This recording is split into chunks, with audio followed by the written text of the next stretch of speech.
Hello दोस्तों, welcome to all of you. आज हम बात करेंगे भारत रत्न से सम्मानित हमारे पूर्व राष्ट्रपति प्रणब मुखर्जी जी के बारे में। उनके जीवन परिचय से लेकर उनका राजनीतिक जीवन और उनकी राजनीतिक उपलब्धियां जो थी, उन सब के बारे में आज हम विस्तार से चर्चा करेंगे। तो आइए बिना समय गवाए हम देखते हैं बेटा क्या थी इनकी राजनीतिक उपलब्धियां। इनका जो जन्म था वो 11 दिसंबर 1935 ईस्वी को हुआ था पश्चिम बंगाल के वीरभूम जिले में।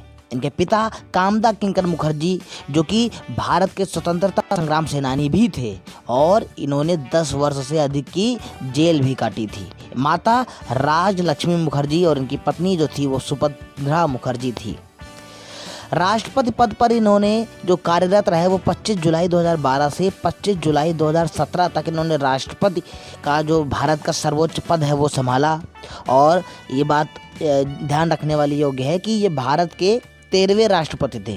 ध्यान रखिएगा, भारत के 13वें राष्ट्रपति थे। और अगर हम व्यक्ति के तौर पर बात करें कि कौन सेवें व्यक्ति थे, तो ये व्यक्ति 12वें थे। ऐसा क्यों कि राष्ट्रपति 13वें और व्यक्ति 12वें थे? तो इसका बेटा अंतर पड़ता है केवल इस बात से कि जब डॉक्टर राजेंद्र प्रसाद जी 2 बार राष्ट्रपति बने थे, इसीलिए इनका नंबर जो आता है वो व्यक्ति के तौर पर 12वां आता है।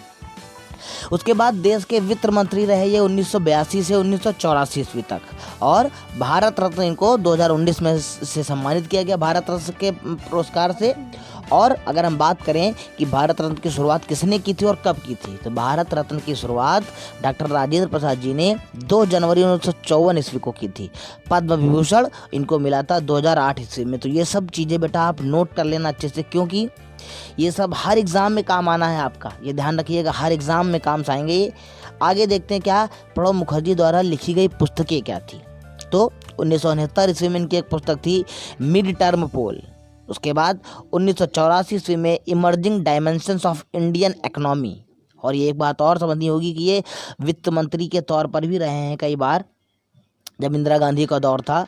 और 1987 ईस्वी में ऑफ द ट्रैक इनकी बुक आई थी। और 1992 में saga of struggle and sacrifice आई थी। और 1992 ईस्वी में चैलेंज बिफोर द मिशन, ये बुक बहुत ज़्यादा फेमस थी इनकी। और 2014 ईस्वी में द ड्रामेटिक डिकेट, ये बुक जो थी बहुत ही ज़्यादा फेमस थी, इंटरनेशनल लेवल पर फेमस है इनकी, the dramatic decade the days of Indira Gandhi years. Indira Gandhi के दिनों के समय की बात थी, इसलिए उन्होंने उसका जिक्र किया था इन्होंने। पुस्तक कोएलिशन ईयर्स 1996 से 2012। इस पुस्तक में जो पुस्तक कोएलिशन ऑफ ईयर्स है, इसमें इन्होंने अपने पूरे राजनीतिक दौर को उसमें समाहित किया है कि कैसे क्या इन्होंने किया था। ठीक है, तो ये बेटा पूरा है सारा।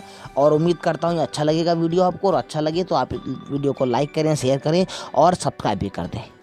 ठीक है, okay, thanks to all of you. मिलते हैं फिर इसी तरीके से नई वीडियो में जो आपके लिए एग्ज़ाम के लिए हेल्पफुल होंगी, सहायक होंगी। Okay, thanks to all of you.